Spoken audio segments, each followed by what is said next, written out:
certainly you're all welcome to do so.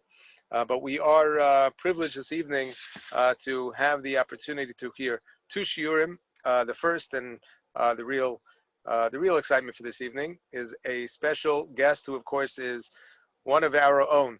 It is a great privilege and an honor that Mrs. Sibi Nugershel, who is really renowned throughout the entire community as being a very accomplished educator, an amazing teacher, someone who's a very gifted speaker and a very insightful thinker, is, I'd like to think, first and foremost, just one of us, a member of Beth Aaron, which makes it so special for us from time to time to just call upon her.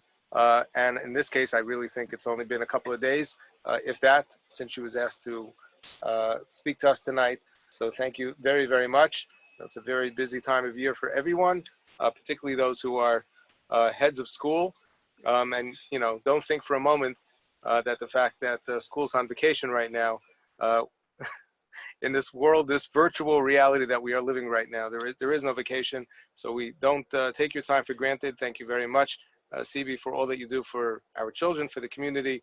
And it's a great honor to pass the floor over to you at this time. Sibi is going to speak on the topic of Vizot HaBracha, the circle of life. Thanks so much, Rabbi Rothwax. Thanks for the opportunity to learn. As you mentioned, it's been a pretty insane season for everybody. I think everyone's a little bit tired of hearing unprecedented, historic, no playbook, all of those terminology. But there is one piece, and I often think about it, especially when I'm preparing a shiur. So I'm dedicating this thought to all of you and the opportunity to learn together. I think this entire season, this entire 6 months, and seemingly for a time ahead, there's a new intentionality that we all bring to everything that we do. Especially when I'm approaching a specific parsha or a specific shiur or a specific topic, you want to approach it with fresh eyes. And I will say there is nothing like fresh eyes in the way that we're thinking about all of these norms and rituals and routines that are nothing but not routine. So the intentionality of coming to Hoshana Rabbah, of coming to Shmini Atzeres, of coming to Simchas Torah, and trying to bring to it both where we're at and an understanding of where we can be and what this particular moment has to offer to us is a special new intentionality I think we all have. And it doesn't have to be making lemonades out of lemons. We can just say we're learning. We're learning along the way, and we're learning a lot. I have the opportunity this year to be teaching Parshat Shavua to the entire 9th grade at Ma'ayan Oats. The privilege that I have is a short, tiny 40-minute period, sometimes on Zoom, sometimes in person. So if you can imagine the challenge of trying to really learn something intentional and something new every single parsha, from every parsha every week, in 40 minutes, you might appreciate how I'm coming to tonight's shiur as well. I think we come to our regular parshiot with that expectation. As much time as we can give it, we want to take out of it something that is unique to us in this moment. And I hope that tonight we're able to do that. Parshat Vizot HaBracha, which we're going to be reading on Simchas Torah, is actually really unusual in many, many ways. First of all, it's primarily read not on Shabbos. Second of all, it's read repetitively, most typically. It's probably one of the shortest parshiot. I don't have the stats on that. Just 2 prakim. And interestingly, I think because it's not read on Shabbos and we don't have 7 days of preparation or a great focus on the multiple themes and how many different layers and what's the smichut parshiot, sometimes it just sounds like it's, it's the epilogue of a grand journey of something that's not particularly new to us, and perhaps it's overseen. So when I was thinking about, really digging in, I often look at a parsha and I want to have 3 takeaways. I want to be able to identify one theme. I have to really you have to choose very, very distinct goals when you're going to learn for 40 minutes. I want to choose one theme, something that's new, perhaps that hasn't been explored before. I want to make sure that we look at a context, not just this pasuk or this idea in isolation, just coming out of this week's parsha, but like what's the context in the journey of Bnei Israel? And then third, and for me, most importantly, really animating a lesson from my own childhood is this idea that you have to have a life lesson. There needs to be a lekach tov in what it is that you're learning. We would hope that that was true in every space, but in Parshat HaShavua, both for the historic reasons as well as for the hashkafic reasons, this is supposed to be the center of our week. This is supposed to be the space in which we draw from our own inspiration. Whatever we bring to Shabbos, we take from Shabbos. Whatever we bring to our learning, hopefully our learning is able to take for us. I grew up in the Lubavitch community, and the Friedrich Rabbah was famous for saying that you look at a parsha and you have to live in it. The parsha lives in you, and you have to live in it. Mitarflavim mitam site means you have to live in the times. The Torah is alive. It's there for us to mine, and I hope that we're able to do that. So when we look at Parshas V'zor HaBracha, I'm going to try to share a screen, and the makoros were shared in the chat, so you're able to pull it up independently if you want to scroll up and down on your own. When we look at Parshas V'zor HaBracha, we know that this is something that's read on Simchas Torah. We know that this is something that concludes Chamisha Chomshei Torah, after which immediately we go to Parshas Bereshis and we start learning again. So in some ways, the circle of life, I don't know if it resonates with everybody else, but it might draw up the image of, little baby Simba at the top of Pride Rock. Here, the full journey comes to its like mythic conclusion. There are great feelings. Yes, we finally have arrived. And we're starting over. Those lessons, those eternal, enduring human values, good wins out, evil is defeated. A good Disney movie has great values. Maybe you'd imagine that at the end of Chamisha Chomshei Torah, we have something of that sort and that message. Yes, in fact, this is the end of Moshe's life, but don't worry, we're starting over. There's a new beginning. Yes, in fact, this is the end of a season of great intentionality, of great tshuva, of a great sense of going over our past and a hope for our future. So it's an appropriate way for us to conclude Yemei Chagei Tishrei and the Yamim Noraim. So, of course, I think that superficial approach it's there. It's evident. Certainly, something that crosses your mind. But at the same time, if to dig a little bit deeper, I think there are some really significant questions that we should be asking, and some really important values that I think might even draw us with greater strength to conclusions about the ways in which the Torah wants us to end and to start. To end with a certain message and to start with a very specific type of hope. So I'm going to try to do what I should be able to do super quickly, with all the vast experience in Zooming nowadays, which is just to share the makorot. And I apologize for Zooming through this very quickly. Hopefully if you have the time, you'll be able to print these out and learn them in greater detail. It's primarily just Pshat. The V'zor HaBracha has 2 prakim, and most of them I've represented here. The first most obvious theme here is the beginning of Parak Lamed Gimel, and as is noted in straight in Pshat, this is the time, V'zor HaBracha asher beirach Moshe ish Elokim et bnei Yisrael lifnei moto. This is the end of the 38 days of Moshe's speech. Moshe has been giving over rousing reminders, a rendition of the critical themes that Bnei Yisrael ought to know before they go into Eretz Yisrael, and this is it, Lifnei Moto. This is that dramatic moment right before Moshe's passing. Vayomer Hashem miSinai ba'al zrach miSeir lamo. So Moshe, in this transition moment, just 2 prakim before the Torah is over, Moshe actually does something that's familiar to us. If you just look at source number 2, which of course doesn't have the psukim, the bulk of Parak Lamed Gimel is Moshe's Birchot HaShvatim. And of course it resonates. It's funny that that's the probably most obvious theme that many people would look at, and I chose to ignore it because, for that exact reason.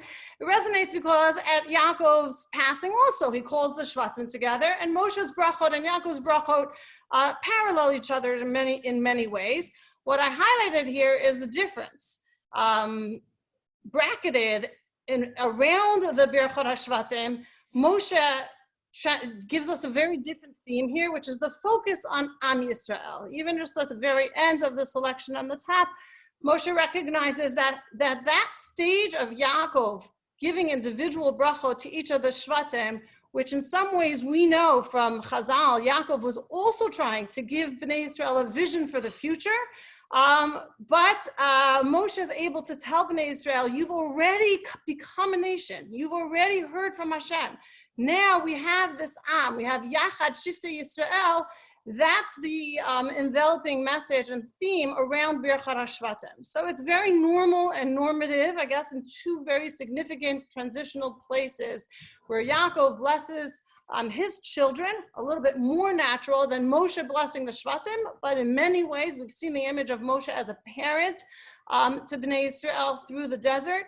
So Moshe is passing, Moshe blesses the Shvatim, but his emphasis is balanced. It isn't just about them as individuals, it's also about them as a nation and highlighting to them, you are now going into this new stage of Eretz Yisrael as a nation. So the beginning of Perek Lamed Gimel has that emphasis on Bnei Yisrael as a nation. Then we have Birchot HaShvatim, and the end of Perek Gimel also emphasizes this collective identity. Vayishkon Yisrael betach badad ein Yaakov, a reference back to Yaakov Avinu.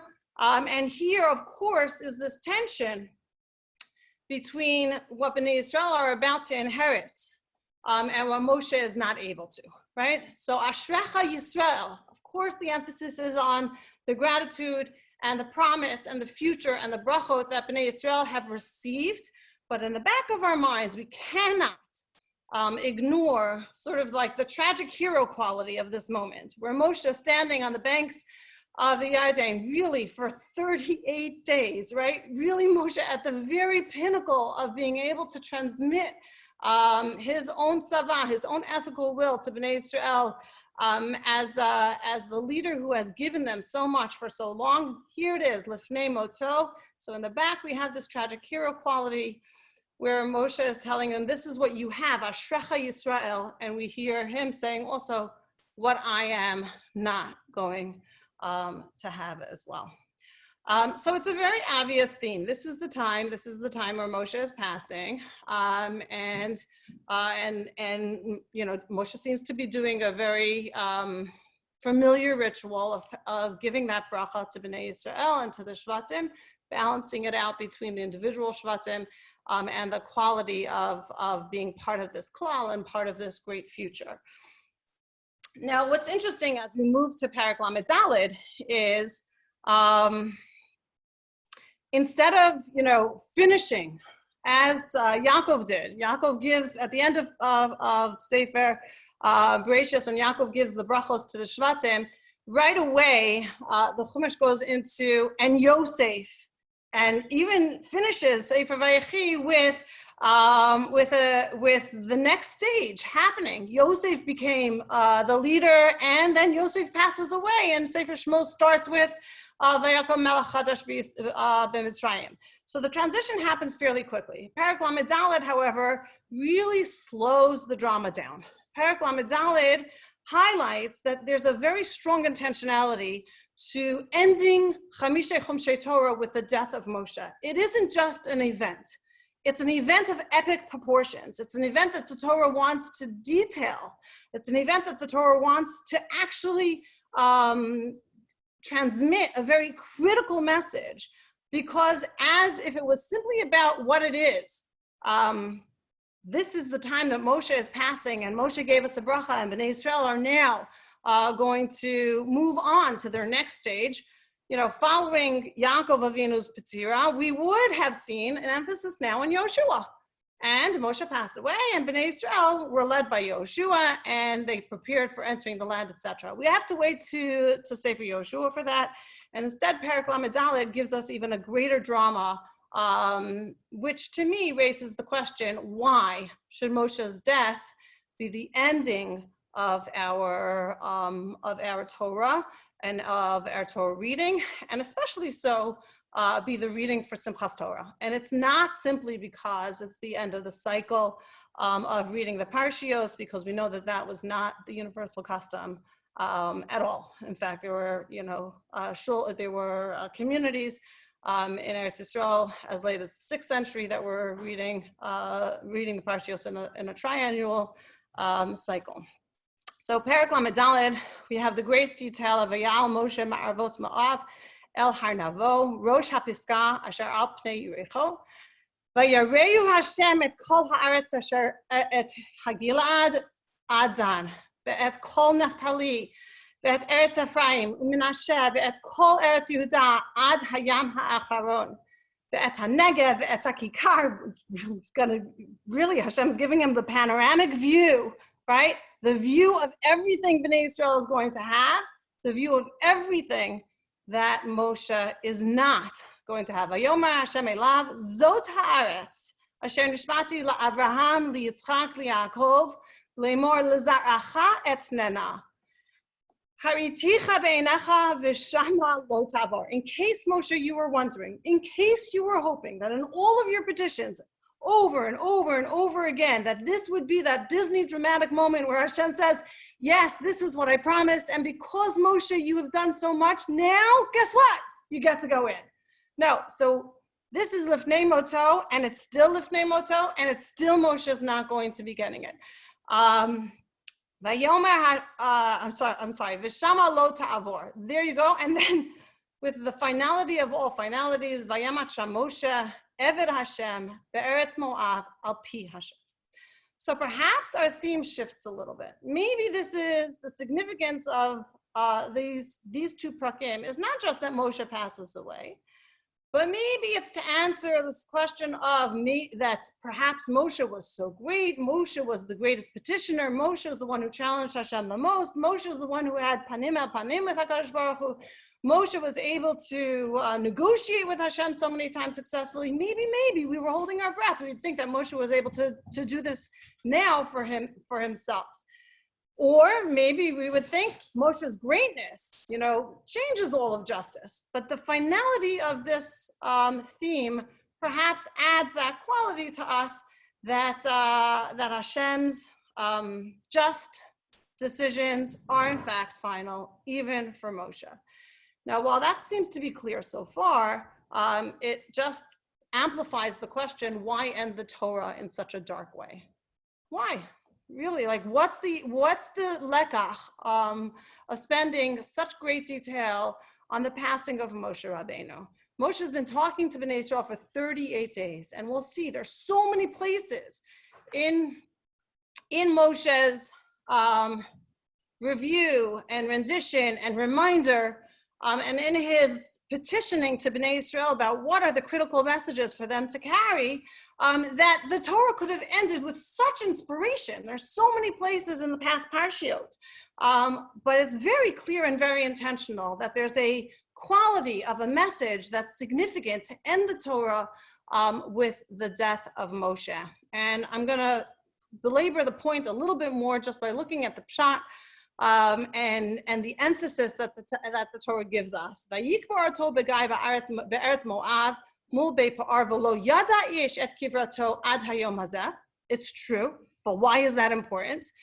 V'Moshe ben me'av esrim shana bimoto lo kata eno v'lo naslecho. By the way, it's not, he didn't die because he was weak. He died because this is what Hashem decided. Furthermore, this moment is so significant. Let me tell you what the reaction was amongst Bnei Israel. V'yivku Bnei Israel et Moshe ba'arvot Moav shloshim yom, v'yitmu yimei bechi evel Moshe. And so Bnei Israel clearly were going to mourn. They mourned for 30 days, days of crying and days of mourning. And now you see the Torah tells us, "V'Yeshua bin Nun malei ruach chachma." Oh, thank God, we're going to end maybe on a high. Maybe we'll get some inspiration from this transition. There's going to be a future. The future is bright. Yeshua ben Nun has a ruach chachma. Hashem put Bnei Israel in good hands. But then the tone shifts right away. Ki samach Moshe et yadav elav. Why was Yoshua malei ruach chachma?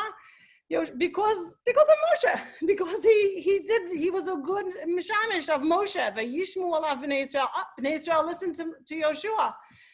Why? Vayasu ka'asher tziva Hashem et Moshe. Because he was the faithful servant of Moshe. Once again, Moshe becomes the prominent figure, even in this transitional stage, in the last few psukim of the Torah. V'lo kam navi od b'Yisrael k'Moshe. Asher yado Hashem panim el panim. And in case you think the transition and the mantle of leadership has shifted in a way that Yoshua ben Nun replaces Moshe, no. Lo kam navi od b'Yisrael k'Moshe. This is an unqualified singularity of unique leadership that Moshe had. And it's important that the Torah ends this way. The quality that Moshe had was this direct relationship of panim el panim ta'akadosh baruch hu l'chol ha'otot v'hamoftim asher shalchu Hashem la'asot be'eretz Mitzrayim, pulling us all the way back to Moshe's role in helping Hashem or redeeming Bnei Israel from Mitzrayim. Lifaro l'chol avodah v'l'chol arto. V'l'chol yad hachazaka v'l'chol hamoreh hagadol asher asa Moshe le'enei kol Yisrael. Those are the ending closing words of the Torah. I remember being inspired once. Somebody told me something beautiful. It's so nice that the Torah ends with the word Yisrael, right? Because that's like perhaps considered the pinnacle of Chamisha Chomshei Torah, Bnei Israel's emergence, the continuous winnowing of Hashem's bracha from generality of humanity through all of the Chamisha Chomshei Torah to this point where there is an Am Yisrael on the verge of entering Eretz Yisrael, and the Torah can conclude on this very, very inspiring word, Kol Yisrael. And I think that is true.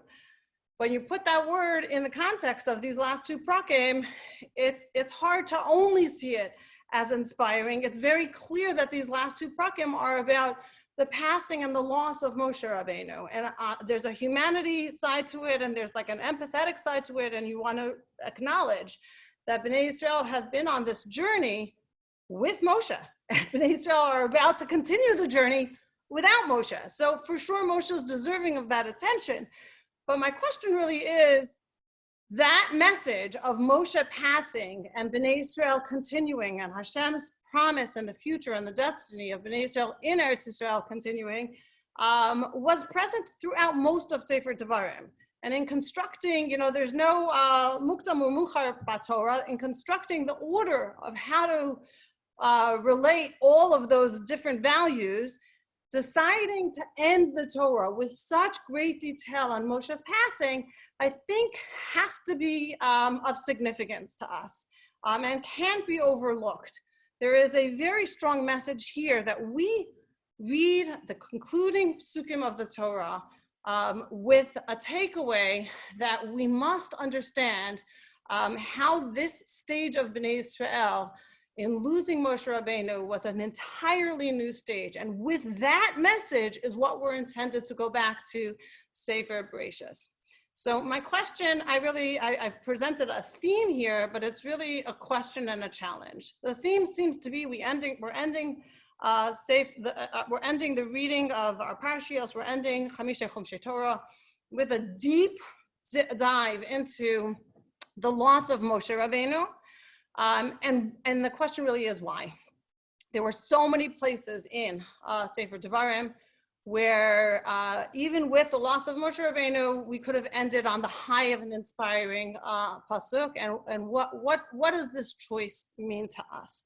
So I want to pull the lens back a little bit and look at the context of what's going on in most of, in the previous prakim, just the immediate prakim before, and Parshas Ha'azinu. And I think some of this can be answered that way. If we look back just to Perek Lamed Bet, remember, V'zos HaBracha is Lamed Gimel and Lamed Daled. We just look back at Perek Lamed Bet, Parshas Hazinu. Again, we have very intense poetry in Parshat Hazinu. But in broad strokes, we have some of the very same themes. We understand that Moshe is giving Bnei Israel, and in poetry you always get the most intensive, concentrated messages that are being conveyed and need to be pieced apart and pulled apart and understood and interpreted. But Moshe here gives Bnei Israel, this is his tzava, this is his deep inspiring moment, and Yoshua ben Nun is there, and Bnei Israel understand that this is the transition of Moshe's leadership. And so if you just look at the third pasuk that's highlighted here, Vayomer elav simu levavchem l'chol hadvarim asher anochi me'id bechem hayom asher tatzum et pneichem l'shmor titzavum et pneichem l'shmor la'asot et kol divrei haTorah azot ki lo davar eku mikem ki hi chayechem ובדבר הזה תאריכו ימים על האדמה אשר אתם עוברים את הירדן שמה לרשתה.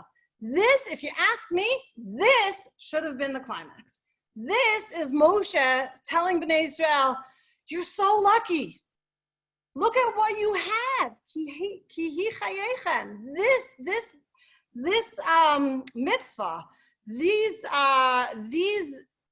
Eidim, these mitzvot, this whole legacy that we've all accepted and received and that you're going to pass on to your children, this is what is going to guarantee your future.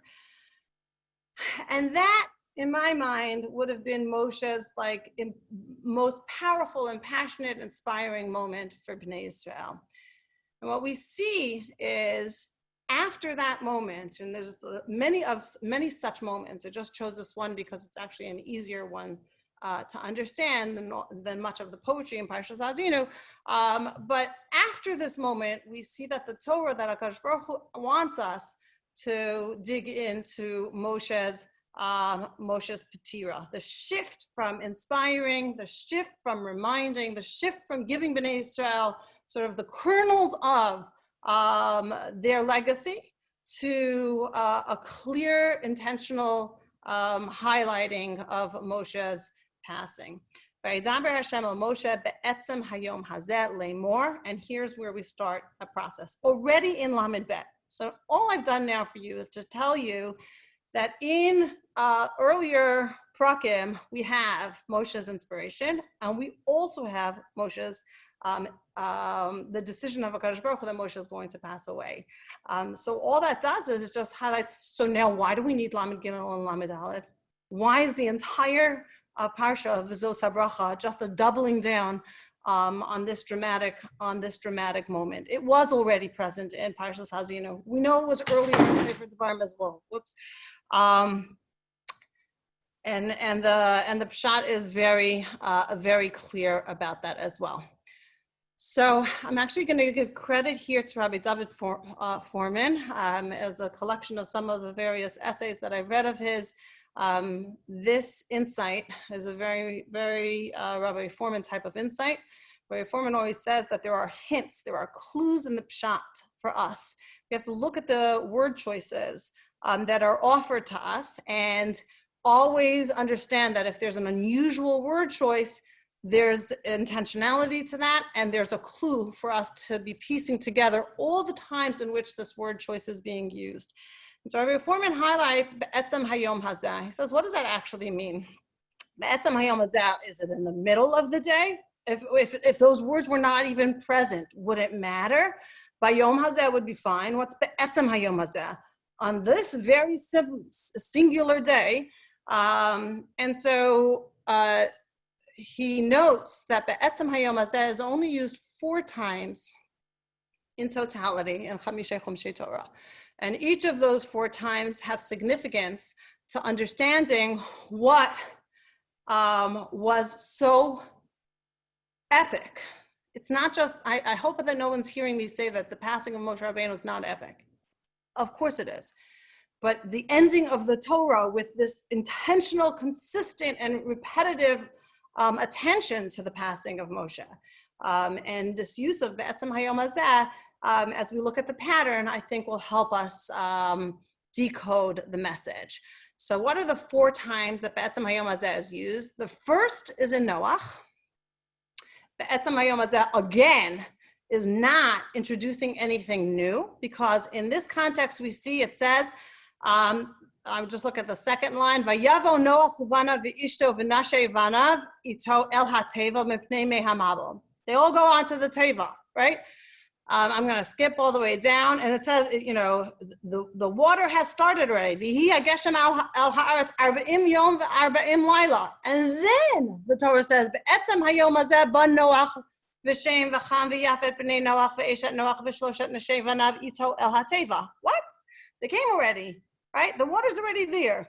Be'etzem hayom hazeh seems to be a different indicator. It's not telling you on this day it happened, but this day when all of these things happened, I need you to know it's incredibly momentous. This is a shift, an end of an era. This is a time where Hashem's relationship to the world is changing in a very evident way.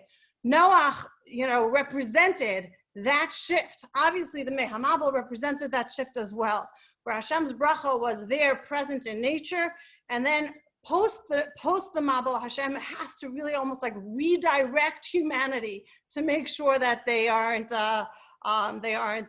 misusing the opportunities that Hashem has given us in the world. The second time Be'etzem Hayom Hazeh is used is in the case of Abraham. In describing Abraham's commitment, Abraham fulfilling Hashem's commandment for the bris milah. Vayomer Elokim, aval Sarah ishtecha yoledet lecha ben, v'karata et shmo Yitzchak, v'hakimoti et briti ito levrit olam lezaro acharav, ve'et briti akim et Yitzchak asher teled lecha Sarah lemoed hazeh b'shana ha'acheret v'yachal ledaber ito v'yal Elokim me'al Abraham. Hashem has this intense covenant and clarity with Abraham about where the next stage of the bracha is going. Vayikach Abraham et Yishmael bano.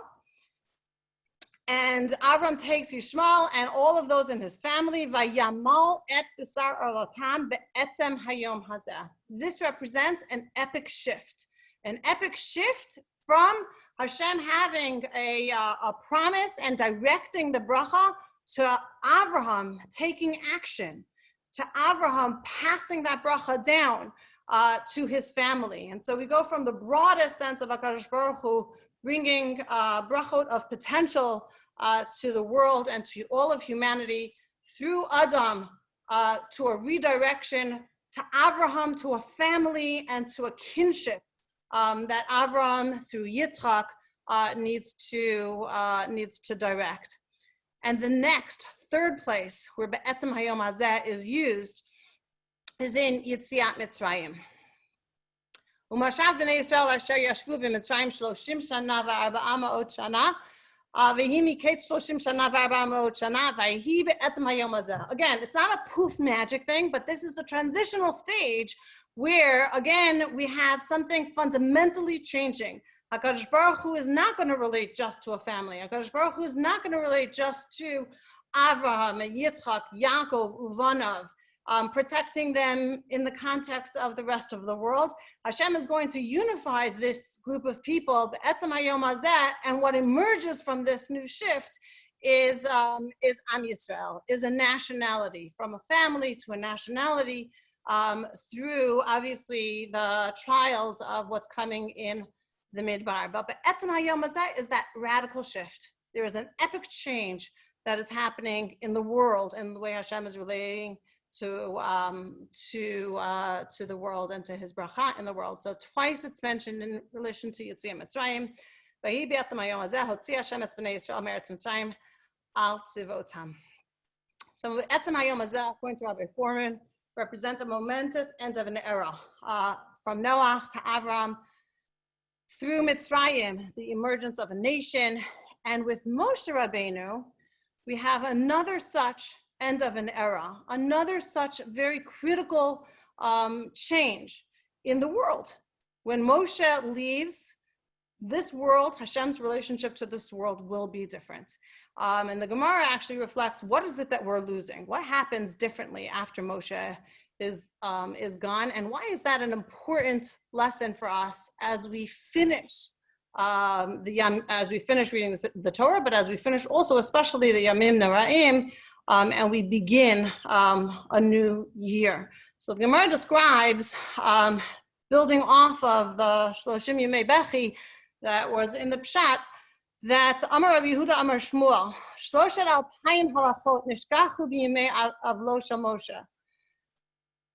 So Moshe's clarity and Moshe's direct connection to Hashem and Moshe's responsibility for teaching Bnei Yisrael all of the Torah, Mipi HaKadosh Baruch Hu, right, was lost. That pipeline was lost, and Bnei Yisrael forgot many halachot. And there's an ongoing discussion here about that panic, that moment of what's going to happen.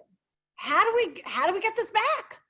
And it says Amru lo liYoshua Sha'al. And they go to Yoshua ben Nun, who, remember, a great leader who will take Bnei Yisrael into Eretz Yisrael. And they say, go ask Hashem, come on. Go to Shemayim. That's what Moshe would have done. Go to Shemayim. Go ask Hashem. And what does Yoshua say? Lo b'Shamayim he. Quotes Moshe Rabbeinu. Back to Parak Lamed. We'll go back there. But he quotes Moshe Rabbeinu in an entirely different way. Lo b'Shamayim he. Yoshua is saying, no, Hashem gave the Torah, right? Lo b'Shamayim he. Those halachot shenishkachu, it's not there. Where I am not going to go ask. The Gemara goes on that Bnei Yisrael asked different Nevi'im, and Nevi'im also said, no, it's not a Navi's place to legislate halacha. Tana elef v'shiva ma'od kalin v'chamurim v'gzeros shavos v'dikduke sofrim nishtachu b'yimei avlo shel Moshe Rabbeinu. So we learned further that there's all these kalin v'chamurim, gzeros shavos, all different types of Torah learning that was lost in the loss of Moshe Rabbeinu. Amar Rav Buha, Afal Pichein, Hechziron Otniel ben Kanaz mitoch pilpulo. Even so, even if we lost the direct knowledge of what Moshe would have given us and did give us when we lost Moshe Rabbeinu, Hechziron, they were returned by Otniel ben Kanaz mitoch pilpulo. How did that happen? No one went up to Shemayim. No one asked HaKadosh Baruch Hu. No one got a direct nevuah. There was no panim al panim anymore. But Otniel ben Kanaz, representative of those who sat and sweat and understood and interpreted and analyzed and argued, were able, through their pilpul, to bring back our understanding. And perhaps this is that epic change. Perhaps the loss of Moshe Rabbeinu and this understanding that Yoshua offers us in what it means, lo b'Shamayim he, is a epic shift, and an epic shift that's not just a loss, but an incredible and important and significant lesson. In my mind, it's also an invitation that says to Bnei Yisrael, Ad Kan, Moshe Rabbeinu brought us to the gvul of Eretz Yisrael. Moshe Rabbeinu has brought us through a lot of danger, has taught us a tremendous amount, and Ad Kan, at this point, right, the actual kibush haaretz, the actual fulfillment of Hashem's bracha, where does it happen? When does it happen? Who makes it happen? You, not Moshe. And Moshe cannot make it happen, not because he wasn't zocheh, not because his tefillos weren't worthy, and not because Moshe's not the best legislator in the entire Sefer Torah, and all the stories and ways in which he succeeded in negotiating with Hashem. He didn't here because it wouldn't be the right next step for Am Yisrael. This next stage, the stage after Moshe, is a lo b'Shamayim he stage. It's a stage where Otniel ben Kanaz tells us we must be machzir over and over and over again. We must open Sefer Bereshis and remember that the tohu vavohu that's there is an invitation to be a partner with HaKadosh Baruch Hu. If we go back into Sefer Devarim and to see the original Lo Bashamayim Hi psukim that Yoshua references, I think if you read it with this understanding, you see that Moshe is also trying to give Bnei Israel this message. Back in Perek Lamed, Ki HaMitzvah Hazos. This is, if I learned Torah with you more frequently, you would know this is like for sure one of my favorite psukim in the entire world. It's extraordinarily deep and an unbelievable invitation of commitment and a compliment that HaKadosh Baruch Hu and Moshe is reminding us that Hashem has given us a Torah that is close to us, a Torah that is not just the standard by which we want to live, but a Torah that is really present in our lives. Ki ha-mitzvah hazot asher anochi nitzavcha hayom lo nifleiti micha v'lo rachoka hi. It's not far away. It's not impossible. It's not an ideal that you have to just aspire for and expect that you won't reach. Lo bashamayim hi. Now I want you to read it the way Yehoshua wanted Bnei Israel to understand it. What does Moshe say? He says, there's going to come a time where maybe you're going to wonder if you can really do this. And maybe you're going to say, Mi ya'ala lanu hashamayma, v'yikachena lanu v'yashmi'enu otav v'na'asena. You're going to say, wait, who's going to go up to Shamayim? Who's going to ask all the shilas that we have? Who's going to bring us the Torah and help us get to that place where we can say Na'aseh v'nishma? It reminds us of Moshe Rabbeinu going up to Har Sinai, getting the clarity, coming down, Bnei Israel. Well, they didn't get it right away, but that's a model that they may think is the only way to do it. And then look at the next example. It might come a time in your life, Bnei Israel, where you wonder, Mi yaver lanu et ever hayam. And who's staying on the other side of this yam? Moshe Rabbeinu. Moshe is stuck on one side of the banks of the river. I am not going over with you. Mi ya'ala lanu. Don't ask that question. It's not me'ever hayam. Ki karov elecha hadavar ma'od b'ficha o bilvavcha la'asoto. Instead, don't think of it as being above in the sky. You need a Moshe to go up on Har Sinai. Don't think about it as being too far and over the sea. You need a Moshe to carry you into Eretz Yisrael, to command you and to tell you how to do it. Ki karov elecha hadavar ma'od b'ficha u'bilvavcha la'asoto. It's in your mouth, it's in your heart, and it's in your hands. And the things that your commitments, the things you say, the things you do, and the things that you are committed to. And I think with that inspiration, it's very clear to me that Moshe's grand exit is the only way the Torah could conclude. Because without a very clear message to Bnei Israel that it's not dependent on Moshe's presence and Moshe's prominence and Moshe's dominating personality and accomplishments throughout the Midbar would otherwise overshadow every possible future. And instead of like the Disney version where, stories have to come full circle and a cowboy must ride off into the desert or into a gorgeous sunset and the messages are all wrapped up beautifully. Instead, we're left literally as a cliffhanger. Moshe leaves and the future's unwritten. Moshe leaves and he tells Bnei Israel, Ki karov elecha hadavar ma'od. It's your future to write. That, according to Rabbi Jonathan Sachs, the Torah talks in anti-mythic qualities. Myths always wrap it around and make it make sense. The hero remains the hero, and everybody else is diminished as a result of just, being in their shadow. Torah does not say that. Torah tells us we write the future, and we do that by going back to the beginning, by becoming partners with HaKadosh Baruch Hu, by noticing this is an open tableau. There's an open canvas for Bnei Israel, for each person to continue the partnership and the creative process of bringing Hashem's bracha to our lives and to our world, and recognizing that the circles of life, not the circle of life, but the circles of life, the circles of our hakafot, the ability to go back annually and to renew our commitments is not because we're going to be repeating the same thing. We're not going to try to do what Moshe Rabbeinu did. We're simply going to approach each year as an invitation to bring our best and to do something different and to return to this state of the world, a renewed, a rejuvenated insight of our Torah and the Torah that we have learned and will continue to learn.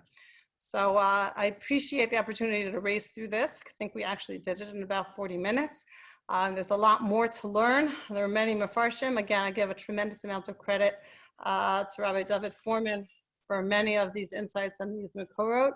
And it just is a reminder that even in 2 short prakim, and even in storylines that we already knew many times over from so many other places in Sefer Devarim, there are clues and hints and very strong and significant messages for each of us waiting to be mined and to be held onto and to be treasured. Thank you so much. Wishing everybody a Gmar Chasima Tova and a meaningful end and beginning to our Yamim Noraim in the next year. Amen. Thank you very much. Thank you very much, Stevie. So listen, I'm up next. We'll take a 2-minute break. I don't know if you plan on staying. You're welcome to stay. You're welcome to go whatever you'd like. But just give everybody 2 minutes to stretch or to do whatever you need to do. And we'll start at about 8:51, 8:52 or so. Thank you. In a most fitting way. Now, in messages that were sent out several days ago, we have already announced the idea that this year, please God, our community-wide siyum, which we hope to be able to achieve on around Shavuos, will be on the Mishnah Brura. Last year, we were able to learn the entire Tanakh together as a community and had a very meaningful virtual program, but it was a very meaningful program on the night before Shavuos. Needless to say, very much hoping to be able to have an actual program this year and celebrate the completion, hopefully, of the entire Sefer Mishnah Brura. Now, I assume many are familiar with what the Mishnah Brura is, some more than others. What I'd like to do this evening is very different for me. It's not really... Oh, so somebody just texted me privately here. Yeah, I've been worried that I haven't learned enough halacha. Perfect. So that's actually what I want to talk about tonight. Tonight I want to actually talk about the importance of studying halacha and just to understand and to appreciate, some of the things that perhaps we take for granted. When I gave some thought as to what I would like to present to you tonight, I started putting together sources and Mar Makomos about the concept of halacha, the primacy of halacha, how a person can go about studying halacha. But it occurred to me that maybe I was getting a little too ahead of myself, and maybe something even more basic and fundamental. So what I'm going to do with you tonight, and I'm hoping, because I don't want to just read to you the entire time, I'm hoping that it will be, a little more interactive. On that note, you're welcome to interrupt me, to ask any questions at any point along the way. But I'm really just want to share with you some basic thoughts of introduction from the Aruch HaShulchan and the Mishnah Brura. And I'll tell you very briefly what those svarim are and approximately when they were written and who authored them. And I think that they do a much better job than I can do to sort of make a case as to why it's important to learn halacha, what halacha is, and sort of understand from the outset what the goals of that sort of enterprise may be. Very often when we study, many of the shurim, if you think about the shurim that we offer in the shul, and just topics that are available for study, listening to shurim, be it on YU Torah, or all the other different channels and platforms that are available. So people enjoy delivering shiurim and listening to shiurim and participating in shiurim that deal with topics, and the idea of actually studying halacha, so a person knows what to do, everything from when I wake up in the morning until I go to sleep at night, is something that it seems to me anyway, it's perhaps a little less attractive, at least to many, and there may be reasons for that, but there's a lot that we can gain from that experience, and the idea of us embarking as a community on studying Sefer Mishnah Berurah. So even if everybody in the community takes a few simanim, it's not, for individuals, it's not going to be a major accomplishment, but it will be a great opportunity to sort of force our hand, our minds, and our hearts towards an area of study that may be a little less familiar to some of us. And I'm hoping that, please God, in addition to the fact that we will learn in the process, that we'll be inspired to think a little more thoughtfully and deliberately about our connection to halacha, and particularly the study of halacha. So with that brief introduction, I'm now going to share my screen with you. And what I've done is I've copied much of the text of the introduction to the Aruch HaShulchan, and I haven't really taken anything out, at least at this point, but I've bolded certain lines and certain sentences, and I've done that really for me more than you. If you'd like, I didn't yet copy this in the chat box. I'm happy to do so, to give you the opportunity to take it with you, so to speak. The Aruch HaShulchan is a set of Sfarim that was written in the late 19th century by Rav Yechiel Michal Epstein, who was a Rav in Nevardok. He was a very, very well-respected Lithuanian Talmid Chacham, who was, while not a descendant, I don't believe he was a descendant of the Vilna Gaon, he was part of that Torah dynasty in terms of his study, his connections, and his sort of place in the Olam HaTorah. The Aruch HaShulchan was published in the late 1800s, and the Mishnah Berurah, which I'll share with you some words of his introduction, was published about 25, 30 years later. It's very interesting is that this is not for now, but there's a fascinating discussion that modern poskim have as to whether or not we should see the rulings, the positions of the Aruch HaShulchan or the Mishnah Berurah as one being sort of more, to lack of a better word, more of a superior voice than the other. Obviously, we respect both of their opinions, but there are several very well-known and significant points in which they differ and they disagree. But their approach to presenting halacha is very, very different. The Aruch HaShulchan is actually a very, very exciting way to study halacha, because what he does is he manages, and this is really incredible, he creates the sefer which follows the simanim of the Shulchan Aruch. So if you wanted to look up a particular topic that was found in Shulchan Aruch and see the way the Aruch HaShulchan presents it, it would actually follow the very, very same index, the same table of contents, if you will. However, the approach is very different. Whereas the Shulchan Aruch basically just presents the halacha, the Aruch HaShulchan tries in a very, very concise way to give an overview of the topic. Sometimes he'll even start with a pasuk, but more often than not, just present a brief summary of a sugya, some of the famous debates that may exist among the Rishonim, and then sort of hone in and zero in on the halacha, as well as addressing some of the more contemporary issues, at least, of his day.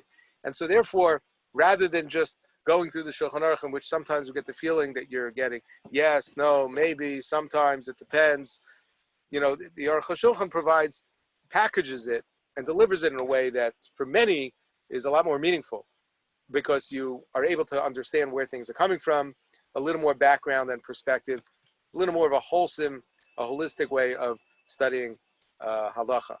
The Mishnah Berurah is a very, very different style, and while obviously the Mishnah Berurah, which was authored, of course by the Chafetz Chaim, that was not his name, Rabbi Yisrael Meir HaKohen Kagan, again, several decades later, So the style of the Mishnah Berurah is very different, and it also goes on the Shulchan Aruch, but the comments are much more concise and to the point. And the Mishnah Berurah does not really focus on background. It is true that when it comes to certain topics, he has another commentary that appears on the page of the Mishnah Berurah called the Bir Halacha. But at the end of the day, the focus in the Mishnah Berurah really is to sort of give us the bottom line.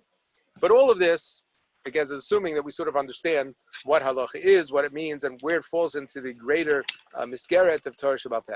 So what the Aruch HaShulchan does in his introduction is he presents, like I said, sort of a case as to why it is important that we study halacha, and that's what I'd like to do with you tonight. We'll see how far we'll get through this. I found this to be very, very, very insightful, very inspiring, and I can't say that there's anything over here that was necessarily completely new to me. There was nothing here that was novel per se, but just having the opportunity to learn this inside, I found to be, just very, very motivating. So he begins by talking about the concept of Torah Sheba'al Peh. And he says that Torah Seinu HaKadosha v'haTorah arucha mi'eretz midah rachavim min hayam, quotes a pasuk, actually several pasukim, that speak about how vast and how enormous and how broad and how deep Torah is. It really, it expands sort of the entire universe of thought and emotion. And he says, Ve'eich lo, and how could it not? After all, Harehi bas Elokim chayim, v'etzem ha'chachma elyona, v'sham chavyonu zah, v'hu yisbarach shemo v'chachmaso echad hein. Each and every one of these phrases, either an excerpt of a pasuk or an idea that is reflecting an idea from Chazal, are basically reminding us that the Torah really is, first of all, it's the name of Hashem. Chazal tell us that the Torah is the name of Hashem. Ata kadosh v'shimcha kadosh. That means that the shame of something, the name sort of describes its essence, and the closest that we can get to understanding, so to speak, the essence of Hashem is through Torah. The Torah is the name of Hashem, meaning that is the way that we come to understand and to know and to connect to Hashem in the most meaningful way. And so therefore, it goes without saying that Torah is going to be the deepest, the most, the broadest, the source of eternity, so to speak, that we can find in this world. And not only that, it is the source of all other forms of wisdom. And he points out that Chazal tell us that the menorah that was in the base of Mikdash had 7 branches. The one in the middle represents Torah, and the 6, the 3 on each side, represent other areas of Chachma. Chazal tell us that the 6 branches on the side, the flames, would sort of naturally, or say miraculously, lean towards, they would sort of tilt towards the center, as if to imply symbolically that Torah is the source from which all other wisdom in the world comes. This, of course, implies that there are other areas of wisdom, which of course we know. Now he says, when we speak about the primary points of Torah, we're talking about Torah Sheba'al Peh. In fact, Chazal tell us that HaKadosh Baruch Hu's bris, his covenant with the Jewish people, was through Torah Sheba'al Peh. And when we say Torah Sheba'al Peh, we mean Talmud HaGadol v'HaKadosh Hamolei v'HaGadosh Mikol Hon Yakar. This is the study of Talmud, which he's going to explain in greater detail in a moment what that means. For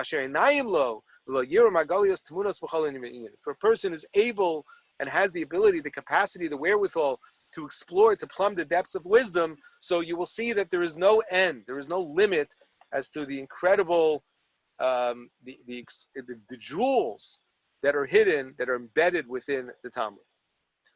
And this particular paragraph over here, line number 20, I found very beautiful. He says, "Torah Sheba'al Peh no senas ruach chaim b'Torah Shebachsav." The Torah Sheba'al Peh sort of gives. Oops, did I did that? I don't know where that came from. The Torah Sheba'al Peh gives a spirit, a life force to Torah Shebachsav.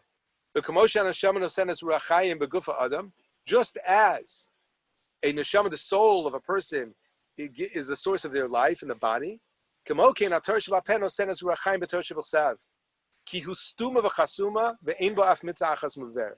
is profound, because when we think about a neshama and a guf, we think about a soul being the source of life, and the guf, the body, the material, physical body, being something which is completely lifeless and sort of have no kiyum, no existence, if and when it's separated from the neshama. And we wouldn't necessarily intuitively think to apply that sort of analogy to Torah Shebachsav and Torah Sheba'al Peh, but that's exactly what it does. He says Torah Shebachsav is essentially, he doesn't call it lifeless, but it seems to imply by way of this analogy, that's what it is. It is completely hidden from us. It is stuma v'chasuma, and there is not even one mitzvah that is properly, adequately explained in the Torah Shebachsav. We are lost without Torah Sheba'al Peh. And then he goes on to give examples, but I think it's important to state from the outset, he says there are no exceptions to this rule. But some of the better, perhaps well-known examples are Shabbos. He says, the Torah says, Lo sa'aseh kol malacha. You shouldn't do any malacha, any work. Very nice. However, mahu geder malacha, what does that mean? What is malacha? And he says the Torah is actually very confusing because on the one hand, it's very vague. The Torah doesn't tell us much, but then here and there, we'll give examples of a malacha. So for example, the Torah says, Lo sevaro eish b'chol moshavosechem b'yom haShabbos. You should not kindle a flame in all of your dwellings on Shabbos. And he says this has led to much confusion. The Tzaddukim, who did not accept Torah Sheba'al Peh, so they used to sit in the dark. And we, Dafka, you should know, he doesn't mention this over here, the reason why Chazal instituted that we light candles on Erev Shabbos, that burn on Shabbos, is a way of demonstrating that, no, that's not what it means, Lo sevaru eish b'chol moshavosechem. That's not why you're supposed to, that's not what the Torah means, and therefore we sit Dafka in the light. In fact, some say the reason why we have a custom to have hot food on Shabbos, cholent, but it doesn't necessarily have to be in cholent, is also for the same reason. You can't have cholent Shabbos day if there are no flames burning in their house. That has to be a source of heat. The Torah says, Lo sevaru eish b'chol moshavosechem. So Chazal have to explain what that means. And elsewhere in Parshas Kisisa, the Torah speaks specifically about plowing and harvesting. That seems to imply that other forms of agricultural labor may be permissible on Shabbos, but that's not true. And then we find that the Navi Nehemiah complains about the fact that people are being mechalo Shabbos by buying things in the stores. He says, where does it say in the Torah you can't buy things in the store? And the Navi Yirmiyahu complains about the fact that people are carrying things on Shabbos. Where does it say you can't carry things on Shabbos? And the Torah in Parashat Beshalach seems to imply that you're not allowed to move from one place to another. That's the basis of the concept of Tchum Shabbos. Where's that found? His point is, we don't know anything with just the Torah Shebachsav. And then he gives other examples. When it comes to the festivals, the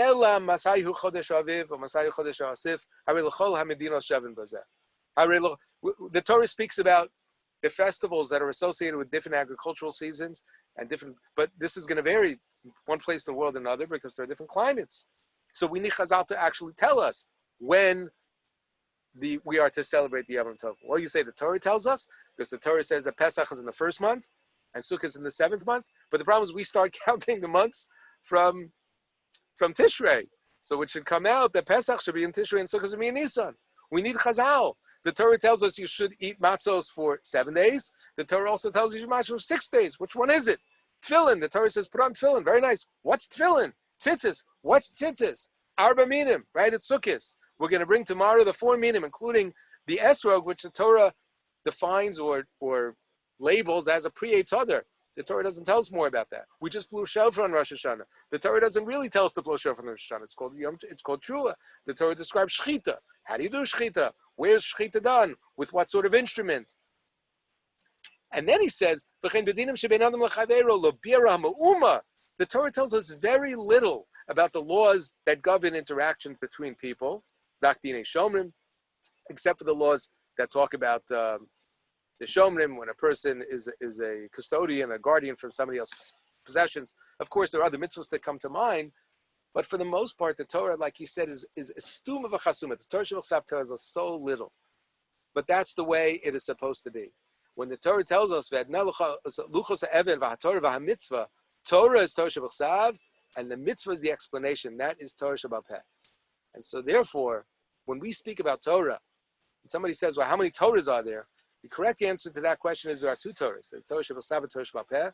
But the ikar, the primary Torah, when we speak about the vehicle through which, or the medium through which we connect with HaKadosh Baruch Hu, and we are able to sort of attach ourselves to that endless, vast sea of knowledge, that is Torah Sheba'al Peh.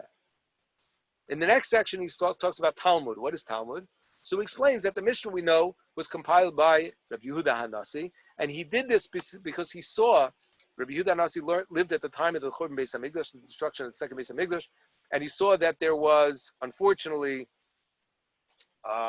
people were being scattered about all over the world, and it was going to be a problem that people were going to slowly but surely forget. And so therefore he decided to compile many of the halachos in what we call the Mishnah. But he writes like this. He says, Chibru Elu Shisha the Mishnah, line number 30. And we know that this was written Bekitzur Nimratz, which means it was written with profound precision, very, very concise. Rak lezichron devarim ba'alma. Things are only there, almost like bullet points, almost like an index. He describes the Mishnah as being an index. And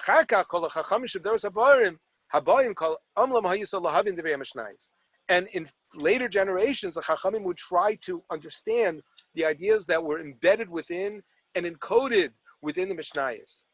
And that's why we have other sources known as Toseftos and Braisos, Sifra, Sifri, etc. But he says not everybody can do this. You have to be very qualified. You have to have the experience. You have to have the wisdom. You have to have the Masorah to be able to do this. And so therefore, in the days of Ravina and Rav Ashi, hundreds of years later, the Chachamim of that generation compiled what we call the Gemara, the Talmud.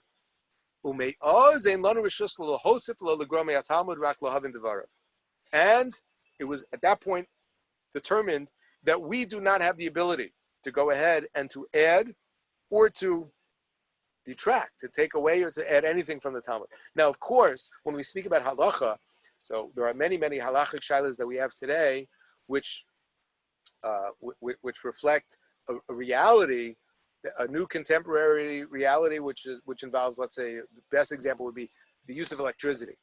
So you say, well, the Gemara doesn't address the topic of electricity. So that's not completely true. We're not going to talk about electricity right now, but there are many modern topics which do have roots that are found in the Gemara. So it doesn't mean that there are no new halachic questions that come up after the Chasimus Talmud. That's certainly not true.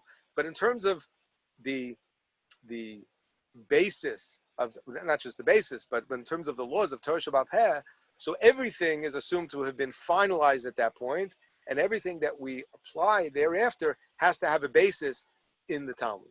And what we had was many Rishonim who then came later to explain and to explain and to elucidate exactly what it says in the Gemara. And of course, he gives a special mention over here to Rashi, who is most unique in this regard, but the Bali Tosfos or Rabbeinu Tam, etc.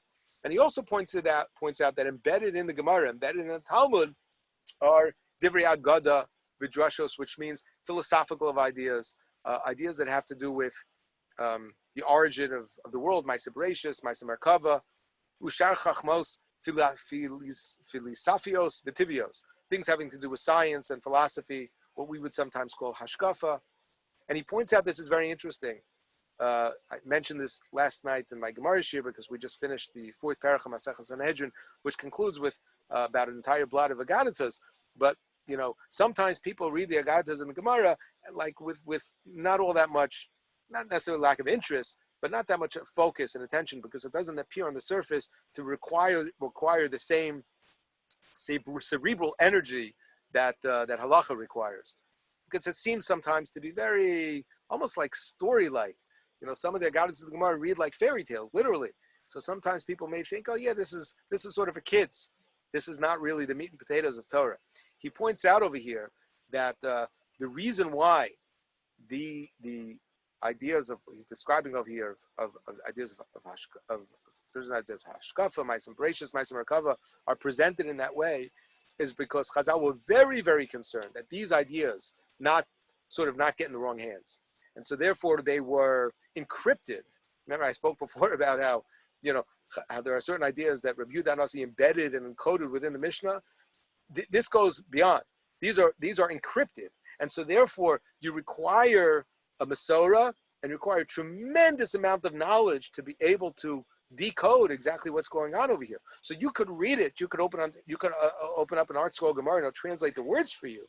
But to really understand what Chazal are, the ideas that they're trying to convey, the messages that they are trying to deliver to us through the Agadatas and the Gemara require a tremendous amount of wisdom and insight. The Vilna Gaon, who is called the Vilna Gaon, the genius of Vilna, because of the fact that he was considered to be one of the greatest geniuses in modern history, has several svarim in which he does this in the most masterful way. It is absolutely breathtaking to see the way the Vilna Gaon will go ahead and take a very, very cryptic statement in the Gemara and explain, sort of unpack it and explain what's going on over there. And by the way, I should mention, you need a mitzvah, you need a tradition, you need later people who come around and explain what the Vilna Gaon's saying. When the Vilna Gaon's explanation are just as hidden for most people, at least for myself, as the Gemaras himself. But the idea is that there's some very, very, very profound ideas that have been hidden in the Talmud. Now, one of the things that we're very familiar with, hardly hear a shir ever without hearing the concept of a machlokes, right? We always hear a machlokes. So what exactly, why is there so much machlokes? Why is it that the rabbis are always fighting? Why can't they get along? Doesn't make sense. I'm reminded that Rabbi Lam Zochron Levracha passed away several months ago. So he used to say, some people think that rabbis aren't funny, and the Gemara, they don't make any jokes. It's not true. He says the big joke is found in the Gemara. What does the Gemara say? It says, Talmidei Chachamim marbim shalom b'olam. That Talmidei Chachamim bring shalom to the world. That's a big joke, because we see the rabbis always fight. So that was one of Rabbi Lam's famous jokes. So, but it's true. Rabbis are always fighting. It seems like there's hardly a topic that they can agree on, get along. What's going on over here? So he says like this. He says you have to understand that the fact that there are so many debates in the Mishnah and the Gemara among Rishonim does not reveal what you would think naturally, and that is that sort of the system is broken, that so much has been lost, that nobody knows what they're talking about, that they're arguing about everything. He says no. He says all of these opinions are what's called Divrei Elokim, based on the concept of Elu v'Elu, Divrei Elokim Chayim, famous statement that's found in the Gemara, and he quotes a Gemara over here which says that well, let's read it. It's based on a pasuk in Koheles. Actually, we're going to read this Mr. Shaman Shabbos.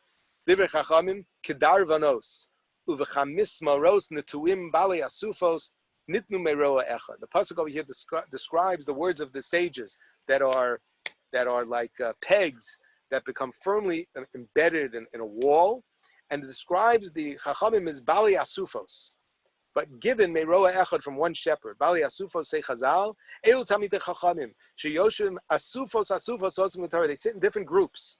Halolo metamim, halolo metarin. Some say tamei, say tahor. Some say asur, some say mutter. Some say pasul, some say kosher. Shema yom or other. Maybe a person will say, hey chani lama Torah miyata. How can I learn this? It's crazy. After all, nobody could agree. Talmud Loma comes along the pasuk kulam nasnu meroa echad. It's all coming from one source. So how could that be? He says the chipligi treitanoyu trei amaray bedin. When the chachamim, when the sages are arguing, one says asu, one says heter, mutter. Ain't kan sheker. It's not that one's got it right, one's got it wrong. The chol chad chad svari didei kamar. People are expressing legitimate ways of understanding the Torah, which was intended to be interpreted, the possibility of being interpreted in different ways. That's the concept of Elu v'Elu, Divrei Elokim Chayim. And he says, you have to appreciate this. He calls it a mofes. He says it's a miracle. You don't find anywhere in Shas that there is a machlokas regarding certain Ikari mitzvah. So for example, very relevant, a Priya Tzadar, everybody says it's an Esrog. Nobody's going to say, nah, in this country, in this Masorah, if you daven in this shul, you're going to bring an apple. This one, you're going to bring a pear. This one, you'll bring a lemon. No, it's an esrog. Everybody agrees that ayin tachas ayin, an eye for an eye, doesn't mean you knock the guy's eye out. Everybody agrees it means mama. Because there are certain matters in which it's very, very clear. There's a clear Masorah. There's only one way to interpret it. And he says, have you ever heard that somebody says that there should be more than 4 batim in the Shel Rosh, that there should be more than 4 sections for Parshios? Maybe it should be 3, maybe 5. Or how many Parshios should be in a mezuzah? Or how many brachos there are in Shemon Esrei? Or how many brachos there are before Kriya Shema? Or how many brachos there are in Pesukei Zimra? He says everybody all over the world, no matter what tradition you have, no matter what country you come from, we all follow the same script. He says it's true there are differences when it comes to nusach. Some say Ava Rabbah, some say Avas Olam. Because over here, he says, there is flexibility in certain areas of halacha, and halacha and our tradition lends itself to interpretation in certain areas. But the fact that we never find such disparate opinions among Chachmei Yisrael, whether it comes to defining Malacha Shabbos and Malacha Yom Tov, and he points out over here one of the big miracles. He says, there were certain parts of the world, the Jewish community all over the world, that had no contact with each other for centuries. It was impossible. They spoke different language. And he says, here we are, he says, 1,800 years, we're about 2,000 years now, and we've been following the same calendar. And not only that, it's to the T, that we agree year after year, century after century, after millennia of time have passed, we know exactly which month is going to be Malay and which one is going to be Chaser. And we know exactly, it was pointed out, I was at a shiur earlier tonight, I got confused, that the last time that Hoshana came out on Shabbos was 11 years ago. These sort of unusual, uncharacteristic, unpredictable aspects of our tradition are the same everywhere. And he said, every machlokes, Tanoim, Amoraim, Gaonim, Poskim, Be'emes, Lemevin, Davar, La'oshro, Divrei Elokim Chaim Heira. Ukulam yesh panu b'halacha. They all reflect different perspectives that all can potentially be applied la halacha. But this is not a sign of weakness. Zosi tiferes Torah, Sener HaKadosh v'Torah. This is really the expression of the ultimate beauty and the harmony of Torah.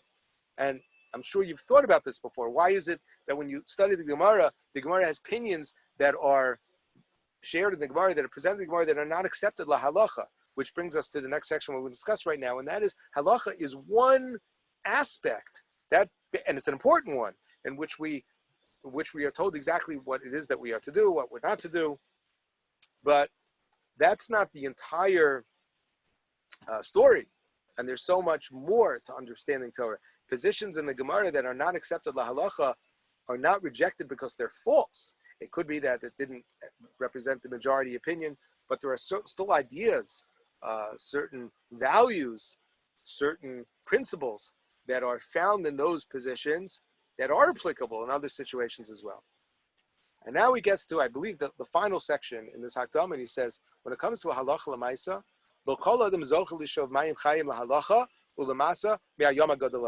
not everybody is equipped, is able to go ahead and just study the Gemara and extract from there the halacha. They go del echusa v'kamusa, because of, again, how great, how massive the Torah is in terms of its quality and quantity. There's a lot there. So to be able to sort of work your way through that and then come to clear conclusions at what the halacha is, this requires great skill. And there were individuals over the course of the ages who did this. He mentions some of the prominent Rishonim who compiled Piskei Halacha based on the conclusions of the Gemara. Most notably the Rif and the Rush, the Rambam, and Rabbeinu Yaakov Balaturim, who we sometimes call the Tur. These are some of the great Rishonim, who lived, approximately 1,000 years ago. But they told us exactly, what the halacha is. They didn't always agree. And so therefore, about 500 years ago, Mipnei Ribui Hadeos, because there were different opinions, under Shnei Gedolei Hador. And look, it looks so beautiful. He calls them Yosef HaTzadik, Moshe Ish Elokim. Yosef HaTzadik is a reference to Rabbi Yosef Karo. We sometimes call the Mechaber of the Shulchan Aruch, the Beis Yosef. And Moshe Ish Elokim is a reference to Rav Moshe Isulish, the Darkei Moshe, also known as the Ramah, who basically presented us with what we call the Shulchan Aruch. And the Shulchan Aruch has been accepted throughout Klal Yisrael as being, I'm going to use the term again, sort of the final word. You have the Chasimus HaTalmud, but there were still many, many different ways to understand exactly how the Gemara was, what conclusions were being reached. So the Shulchan Aruch sort of becomes the final word. U'b'doros halalu, in our generation, osan shemor halacha mitoch HaShulchan Aruch, those who study, or rather rule from the Shulchan Aruch, hareim in yodim tama inyan shel kol davar. It's very hard for them to actually know the reason if you just go ahead and open up a Shulchan Aruch. Im lo yidachtu b'davar b'tchila b'toch Talmud. If you really want to know the whole story, you can't just open up the Shulchan Aruch. That's like, that's just jumping to the punchline. Shushimish Tamid Chachamim B'Tos Nafal B'Horasam Ve'in B'Chlam Mibale Olam Yesh Ligo Behem. He says it's not right for people who are Morei Hora to go ahead and to use the Shulchan Aruch if they don't have the background knowledge of the Talmud. And so therefore he goes on to say that there were many poskim who came later who offered their commentary on the Shulchan Aruch as a way of explaining how the Mechaber and the Ramah reached their opinions, such as, and look at this list over here, many of these are familiar to us, the Lavush, the Sma, the Drisha, and the Prisha, the Bach, the Taz, the Shach, the Magen Avram, the Bash, the Beis Hillel, the Nesivos, K'tzos HaChoshen, the Pri Chadash, Pri Tohar, Pri Megadim, the Od Kama Chibur Migdoli Olam. These are some of the commentaries that followed the Shulchan Aruch. And he goes on, I actually didn't take you to the end of Akdama to basically explain the purpose of his book. The Aruch HaShulchan, like he says, what I'm going to try to do is to tell you the halacha, but I'm also going to try to tell you in some very concise way how we got to that point. Okay? I'm going to take a breath for a moment. I hope you're still with me, and I hope you're finding this as exciting as I am. And I just want to share with you several paragraphs from the Hagdamah of the Mishnah Berurah. I mentioned when I started, the Mishnah Berurah was authored several decades after the Aruch HaShulchan. The Mishnah Berurah, very interesting, and there have been volumes written on this, more historical than Torah, now, to explain, how it is and why it is that the Mishnah Berurah became as widely accepted as it has, and how it has been very impactful. And there are many, many people, when they'll tell you the halacha, they'll cite the Mishnah Berurah. The Mishnah Berurah was intended, obviously, to represent, to be a voice to those who needed to understand bottom line what the halacha is. But the Mishnah Berurah has had, a tremendous impact, which is a wonderful thing. There actually are commentaries on the Mishnah Berurah, as you may know. Particularly over the last 10, 20 years, there have been several very, very, very impressive, big, thick volumes that have been written on the Mishnah Berurah, again, not only to explain the Mishnah Berurah, but perhaps really to contemporize it a bit more and to explain what to do in situations that are not addressed by the Mishnah Berurah. Now, the Chafetz Chaim over here in his introduction, I skipped several pages of introduction, so we're really parachuting here towards the end. He says, you should know, and maybe I should have started with this, but I didn't. He says, even though Limud Torah applies to all areas of Torah, he says, when we learn Torah, the primary goal is that we should know what to do. You have to be, as Cy Sims used to say, an educated consumer. You need to know what to do practically if you're going to be a Torah observant Jew. And the Gemara says, the Gemara in Brachos, Oavei Hashem Shari Tzion, Nikol Mishkanos Yaakov, based on the pasuk, that Hashem loves, so to speak, Sha'arim Amsiyana B'Halacha, Yosim Ibati Knesios Beti Midrashes Yaakov. That it's those who focus on the study of halacha, because halacha guides our actions. If you ever thought about this, the word halacha, and people explain the word halacha in different ways, what it exactly means, but on a more simple level, it means walking. Just the basics you need to get from sort of one day to the next. It would seem that the chelik of Archaim were Yosem Muktam Limud L'chol Avshekol Dal Chelke Shulchan Aruch Heim Nitzorach L'mai. So you need all four sections of the Shulchan Aruch, but Aruch Chaim, which the Mishnah Berurah was written on the Aruch Chaim, is probably most important because it's the one that basically guides us through everyday life. Mishnah Berurah, which is based on the first section of Shulchan Aruch Aruch Chaim, talks about the laws of what you do when you wake up in the morning, and brachos, and the laws of using the bathroom, and then tzitzis and tefillin and davening, and brings us through Shabbos and the Yom Tovim. So that's what you find in Mishnah Berurah. The Mishnah Berurah basically takes the first section of Shulchan Aruch and offers a commentary. We speak about the 6 volumes of the Mishnah Berurah. That's because it was written in 6 volumes, but it's basically a 6-volume commentary on the first chelik of Shulchan Aruch. And he says, there are many, many people who do not, unfortunately, the Chafetz Chaim is saying in his days, who are not studying halacha, or they're not studying at all, they're not studying it properly. And he says there are several reasons for this. He says the 2 primary reasons, I think, is because studying halacha straight out of the Shulchan Aruch is not very satisfying because people don't really know, what they're, again, it doesn't have the tam v'reach, it doesn't have sort of the taste and the scent, if you will. The beauty of Torah study is when you really, really get yourself involved in a topic and you can think about it, and analyze it. Halacha, straight out of the Shulchan Aruch, doesn't always lend itself to that, especially if a person doesn't know what they're doing. And so therefore, the study of halacha, which is sometimes dry, and I don't want to say boring, but maybe for somebody who's a little boring, is not something which he observes in his days a lot of people are studying.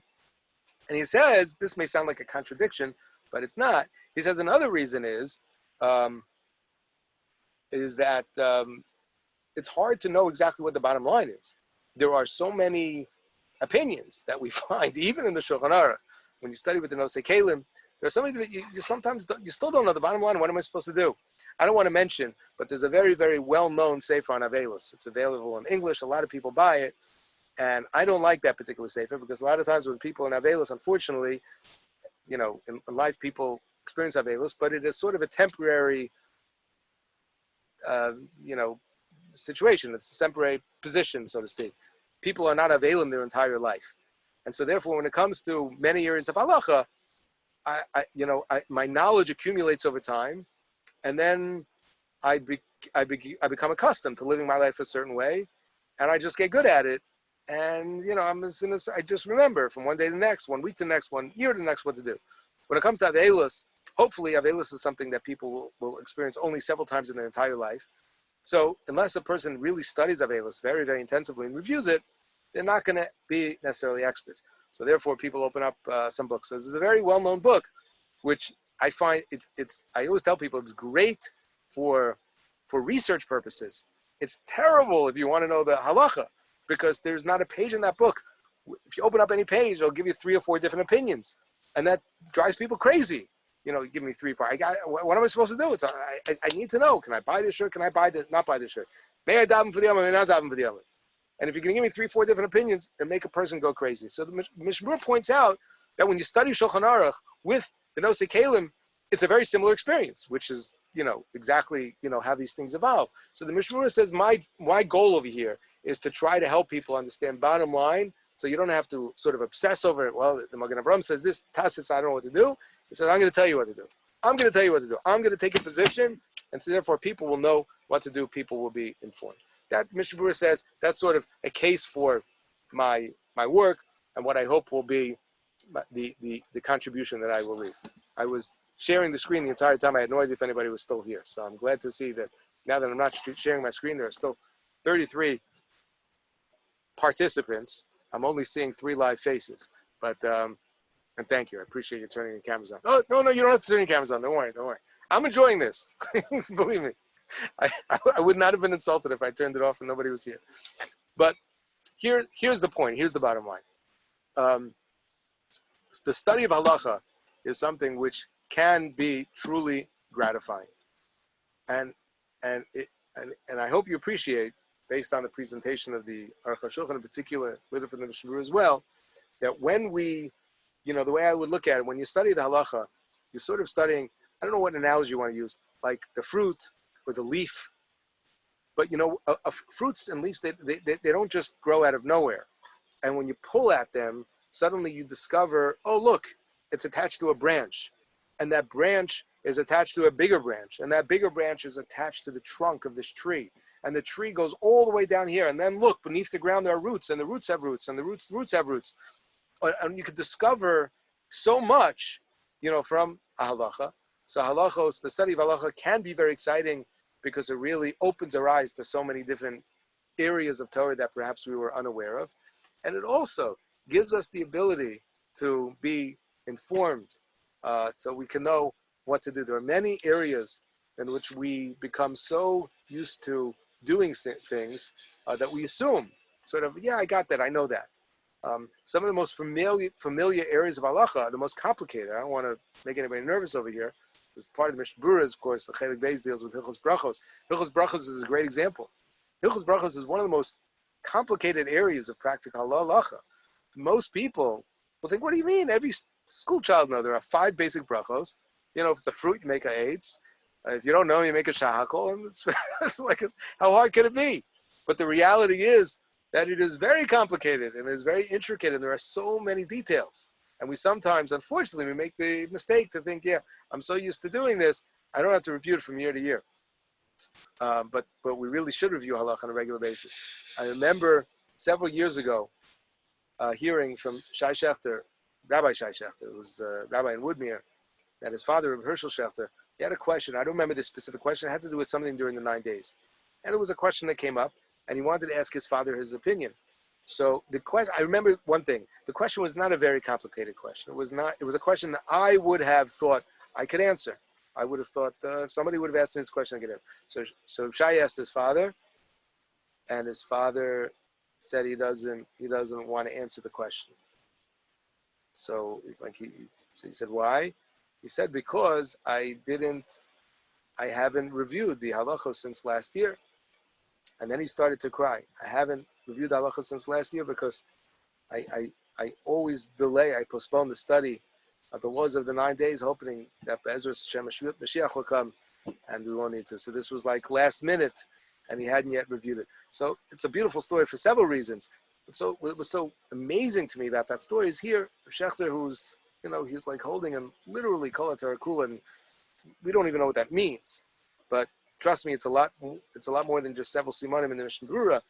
And here he didn't feel comfortable paskening a din that many people would have thought, oh yeah, I know that, I remember it from last year. So it's very, very important to study halacha. So even just several days ago, we were discussing what would be a good limud for our shul this year, and I wasn't 100% sure. I think it was Judah. I hope I'm giving credit appropriately. It wasn't Judah. He's nodding his head. Somebody who was on that call thought of the idea. Whoever it is should get credit. That we should study the Mishnah Berurah. I think it's a beautiful idea. Mishnah Berurah has about 600 and something simanim, so we don't have to decide right now. After Yom Tov, we'll send out a link, and everybody's encouraged to sign up to study a few simanim. You could do 1, you could do 2, you could do 10, you could do whatever you want over the course of a year. And if it's your first experience, you'll love it. You'll find it very, very meaningful. If it's not your first experience, then you know what you're in for. The Mishnah Berurah has commentaries and also translations, believe it or not. There's an English translation, which is not very, very, widely used, but it's available. So people, thank you. It was Shui Clavin's suggestion. Thank you, Shui. I don't know if he's here, but Shui gets the credit. I think it's an excellent, beautiful goal, one which is appropriate, I think, for our tzibur, just in terms of where we are, in terms of our knowledge, our experience, our size. I think it's a very, very beautiful limud. So I'm very, very excited about it. And I hope, tonight's shir, gave just a little more background, perspective, and hopefully motivates us with some degree of excitement about participating in this endeavor. I'll just conclude with one thought. Somebody sent me a message over here in the chat. But if there's the Shulchan Aruch, the Kitzur Shulchan Aruch, the Mishnah Berurah, the Chazon Ish, where does one start? And there are so many more. So the answer, I don't think there's only one way to go about doing this. There are many, many different summaries of halacha. One of my personal favorites, I don't want to confuse everybody right now, is the Chai Adam. Chai Adam, I think, is an excellent book, which is not too dense, but does include, there's a lot in there, and will, in a way, much with much less detailed elaboration, the Aruch HaShulchan will give a little background that almost, the halachos read almost a little more like a story. The Shulchan Aruch reads like, they're just statements, one line after another, after another, after another, after another. Chai Adam little weaves it together in what he calls klalim. Some like the Kitzur Shulchan Aruch. There are so many different ways, and I don't think one is necessarily better than the other. I think people should commit themselves to the study of halacha, and then, taste, if you will, different samples of different types of books that are available, and something will resonate with you more than another, and that's a great place to start. I mean, that would be my answer. But for the purpose of our community-wide SEAM initiative, so hopefully the Mishnah Berurah will be something that we'll all be able, with great excitement, to sink our teeth into this coming year.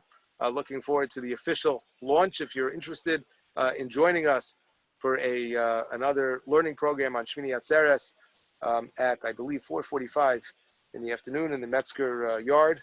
We'll have sort of an interactive learning program. We'll talk a little more about the halachic process. That'll be a great way to also just sort of build up a little momentum and excitement. And then stay tuned. Look out after Yom Tif for a sign-up sheet. Looking forward to being able to be Messiah, Mishnah together with each and every one of you. So thank you, everybody, for joining us. Have a, let's see, a good Moed, Simatova, Piskatova, good Kvittel. But Moshe, what am I forgetting? There must be something else we say tonight. What else do we say today? Something. Thank you all for joining us, and a good Erev Shabbos, a good Erev Yom Tov, and looking forward to celebrating Yom Tov with you. Thank you, everyone.